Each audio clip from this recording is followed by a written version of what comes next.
Assalamualaikum warahmatullahi wabarakatuh. Selamat pagi, selamat siang, selamat sore, selamat malam, Bapak dan Ibu semuanya. Perkenalkan, saya Devi Fitriani Maria dengan NPM 24806009.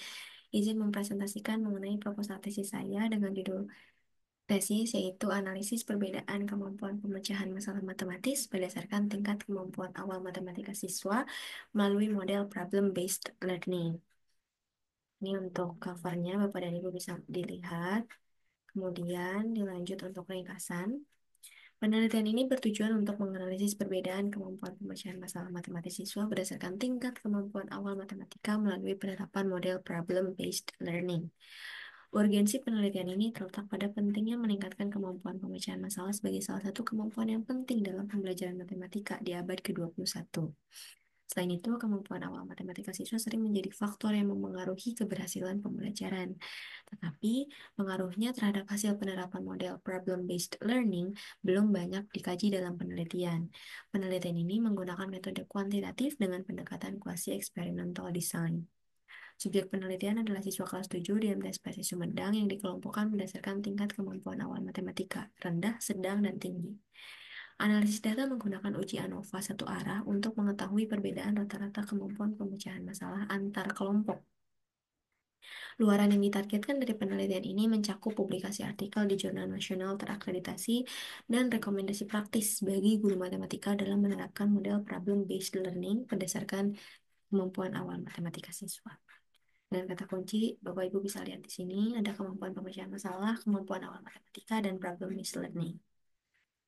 Lanjut untuk pendahuluan, latar belakang dan rumusan masalah. Untuk poin ini kenapa saya tulisnya latar belakang dan rumusan masalah? Karena saya menyesuaikan dengan sistematika penulisan yang memang diberikan oleh Bu Dokter ini. Nah, di sini saya menjelaskan mengenai kemampuan pemecahan masalah matematis siswa, di mana kemampuan itu adalah salah satu kemampuan yang penting dan harus dimiliki oleh siswa dalam pembelajaran matematika. Di sini saya juga menampilkan hasil PISA dari tahun 2022 terkait skor matematika siswa Indonesia itu berada di bawah rata-rata global. Nah, untuk daftar pustaka ini sebetulnya saya sudah ubah menjadi sistem angka, tapi mungkin di sini belum terupdate secara otomatis. Hanya saja dari kajian teori kemudian dari daftar pustaka itu sudah diubah. Lalu dilanjutkan, ini latar belakangnya menjelaskan mengenai eh, kemampuan pemecahan masalah lalu survei TIMSS, TIMSS, kemudian pendekatan pembelajaran yang melakukan problem-based learning dan mengapa saya melakukan problem-based learning karena hal ini sesuai dengan arah dari kurikulum Merdeka yang sekarang sedang diterapkan bahwa siswa harus memiliki karakter keterampilan berpikir kritis dan kreatif, di mana karakteristik utama problem-based learning seperti kolaborasi dan penyelesaian masalah nyata membuat sangat relevan untuk diterapkan dalam pembelajaran matematika. Ini menurut GWSD tahun 2020. Kemudian, saya juga mencantumkan keberhasilan penerapan problem-based learning, di mana siswa dengan kemampuan awal matematika yang rendah itu sering menghadapi tantangan yang lebih besar dalam memahami dan menyelesaikan masalah dibandingkan dengan siswa yang memiliki kemampuan awal matematika tinggi. Namun, keberhasilan penerapan problem-based learning tidak hanya bergantung pada model pembelajarannya, jadi bisa juga pada kemampuan awal matematika siswa. Sehingga saya selanjutnya menjelaskan mengenai kemampuan awal matematika. Kemampuan awal matematika itu merupakan faktor yang signifikan dalam menentukan keberhasilan siswa dalam pembelajaran matematika. Saat pembelajaran matematika. Selanjutnya,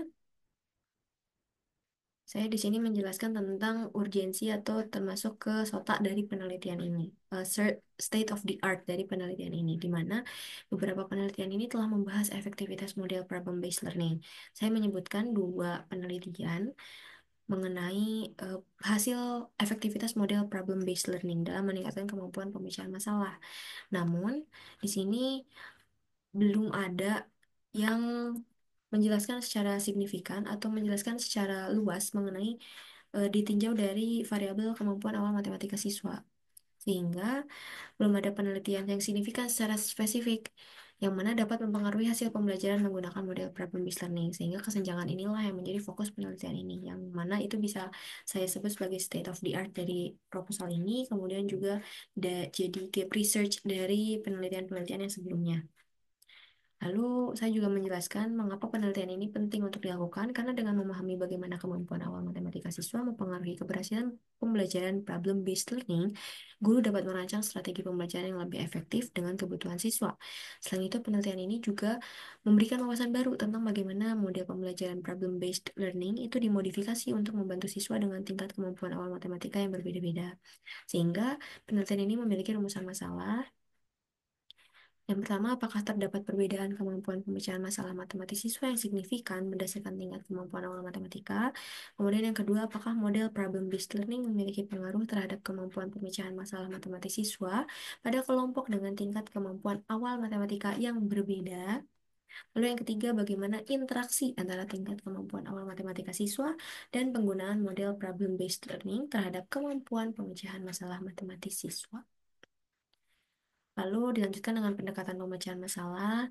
Strategi utama yang digunakan ini pendekatan problem-based learning untuk meningkatkan kemampuan pemecahan masalah.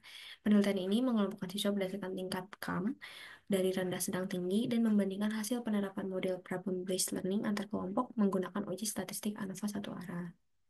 Kemudian di sini saya menjelaskan definisi operasional. Kenapa saya tidak menjelaskan apa itu karakteristik dari kemampuan pemecahan masalah, langkah-langkah problem based learning, kemudian kemampuan awal matematika itu seperti apa, hanya dari definisinya saja karena tidak lebih dari 1.000 kata sesuai dengan sesuai dengan arahan dari sistematika sehingga saya seadanya saja untuk definisi operasional. Dan alhamdulillahnya untuk bab satu ini memang tidak lebih dari 1.000 kata sesuai dengan arahan. Lalu selanjutnya ada manfaat kegunaan. Di sini saya menuliskan dua manfaat, ada manfaat teoritis dan manfaat praktis. Di mana untuk manfaat praktis ini saya menuliskan ada tiga. Yang pertama ada bagi siswa, bagi guru, dan bagi peneliti sendiri. Kemudian untuk studi literatur, di sini sudah sesuai ya menjadi apa sistemnya, sistem referensinya atau sistem citasinya menjadi apa stylenya. Yang pertama, kajian teorinya itu kemampuan pemecahan masalah matematis. Di sini saya menjelaskan bagaimana kemampuan pemecahan masalah matematis dan langkah-langkahnya. Saya juga di sini meminimalisir citasi atau referensi juga. Mengapa?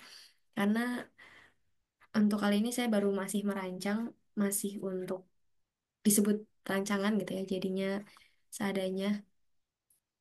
Selanjutnya untuk yang kedua ada kemampuan awal matematika, di mana untuk kemampuan awal matematika juga saya sudah memberikan kajian teorinya, walaupun ini baru sedikit. Nanti mungkin setelah dapat judul yang memang pasti dan berkaitan dengan variabel ini akan lebih lengkap. Yang ketiga ada model problem-based learning, di mana saya sebutkan problem-based learning merupakan salah satu model pembelajaran inovatif yang menempatkan siswa sebagai pusat pembelajaran atau student-centered. Nah, di sini juga saya menyebutkan karakteristik utama model menurut Barrows tahun 96. Kemudian ada tahapan kegiatan model problem-based learning menurut Muhtadi pada Intan Putra 2022. Nah, kemudian di sini tantangan dalam menerapkan model problem-based learning. Saya ambil dari dua penelitian, yang mana memang problem-based learning itu sangat efektif dalam membangun kemampuan pemecahan masalah matematis siswa. Sehingga ini dimasukkan ke dalam kajian teori. Selanjutnya ada penelitian yang relevan. Sini saya mencantumkan penelitian yang relevan itu eh, ada jurnal nasional dan jurnal internasional. Untuk jurnal internasionalnya saya mencantumkan 4 dan untuk jurnal nasionalnya saya mencantumkan 6. Ada 10 kurang lebih penelitian yang relevan dengan judul penelitian ini. Ada penelitian yang relevannya, kemudian dilakukan oleh siapa, dan meneliti tentang apa, lalu hasil penelitiannya seperti apa. Seluruh 10 penelitian itu saya tulis seperti itu. Nah, seperti yang internasional tuh ada di Amur, tuh di tentang Amur. Kemudian juga ada di mana ya tadi tuh? Amur dan ini kalau nggak salah Reski. Lalu selanjutnya ada state of the art dan kebaruan. Nah, untuk state of the art pada penelitian ini berfokus pada pengaruh problem listening terhadap kemampuan awal matematika siswa. Sementara, sebagian besar penelitian sebelumnya hanya berfokus kepada pengaruh problem listening secara umum tanpa mempertimbangkan kemampuan awal matematika siswa. Lalu selain itu penelitian ini memiliki kebaruan dengan mengintegrasikan analisis tingkat kemampuan awal matematika dalam efektivitas model problem-based learning. Yang mana penelitian ini menawarkan kebaruan dengan mengintegrasikan analisis tingkat CAM dengan dalam konteks penerapan model problem-based learning. Lanjut ke kerangka berpikir, di mana kerangka berpikir ini saya mencantumkan kemampuan pemecahan masalah terlebih dahulu, kemudian pendekatan pembelajarannya, keberhasilannya, kemudian berangkat dari kesenjangan dalam literatur. Nah, ini adalah gambar dari kerangka berpikir yang sudah saya buat.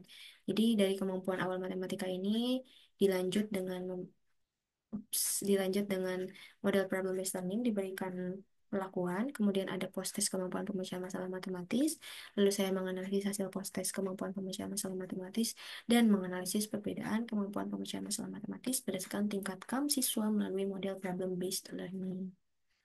Nah, untuk operasional variabelnya ada variabel independen dan variabel dependent.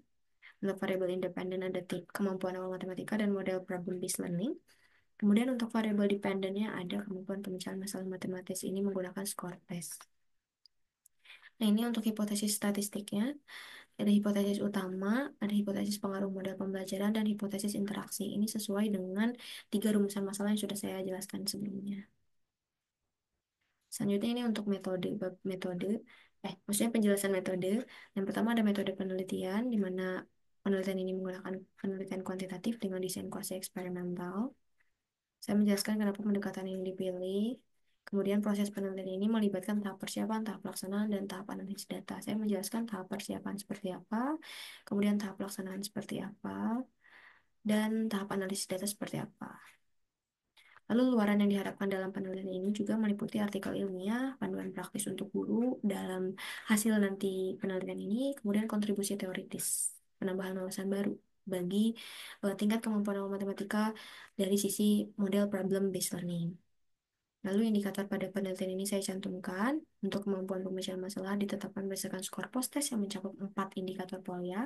Kemudian ada tingkat efektivitas problem based learning yang diukur berdasarkan perbedaan rata-rata skor antar kelompok mengenai kemampuan awal matematika siswa. Lalu ada capaian yang ditargetkan. Di sini saya ada mencantumkan 3 capaian. Pertama ada perbedaan signifikan, lalu strategi problem based learning yang dapat diterapkan di semua tingkat kemampuan awal matematika siswa, dan yang terakhir ada artikel yang dapat diakses oleh siapapun untuk meningkatkan pembelajaran matematika di sekolah. Untuk populasi dan sampel, ada populasi siswa kelas 7 dan sampel pun dipilih menggunakan teknik cluster random sampling. Kenapa saya menggunakan seadanya saja untuk penjelasan di metode ini? Karena itu tadi tidak lebih dari 1.000 kata. Jadi saya hanya mencantumkan poin dari maksud yang harus dijelaskan. Kemudian pengumpulan data atau instrumen penelitian. Yang pertama ada teknik pengumpulan data. Teknik pengumpulan datanya dari tes kemampuan awal matematika, kemudian tes kemampuan pemecahan masalah matematis, lalu instrumen penelitian. Untuk instrumen penelitian ini, alat yang dipakai, instrumen pada penelitian ini itu tes kemampuan awal matematika, juga tes kemampuan pemecahan masalah matematis siswa. Lalu untuk analisis data, ada pengelompokan data di mana untuk tes kategori rendah sedang tinggi berdasarkan skor mereka. Kemudian tes kemampuan pemecahan masalah itu post test setelah dilakukan perlakuan. Yang kedua ada uji asumsi statistiknya, ada uji normalitas, ada uji homogenitas. Saya menjelaskan bagaimana sebelum melakukan uji ANOVA dan jika tidak berdistribusi normal seperti apa. Uji homogenitas varians, kemudian uji ANOVA satu arah, uji ANOVA dua arah, uji lanjutan. Jika memang hal ini akan menunjukkan hasil yang signifikan gitu, maka melakukan uji lanjutan. Lalu ada interpretasi dan kesimpulan. Ini untuk diagram alir atau prosedur penelitiannya yang mana pertama penentuan judul rumusan masalah, studi literatur, penentuan populasi dan sampel, pengumpulan data, desain penelitian, treatment, diberikan perlakuan, kemudian pengumpulan data, menganalisis data, interpretasi hasil, masuk ke dalam kesimpulan dan saran untuk tahap terakhir. Nah, untuk jadwal penelitiannya dimulai dari September sampai ke bulan April, dari pengajuan judul sampai ke sidang skripsi. Dan yang terakhir ada daftar pustaka. Di sini daftar pustakanya alhamdulillah sudah memenuhi minimal daftar pustaka yang harus dilakukan, yaitu 30. Di sini ada 31 atau 32 kurang lebih, dan semua sudah mencakup melalui style apa. Mungkin sekian yang dapat saya jelaskan dan saya presentasikan. Terima kasih.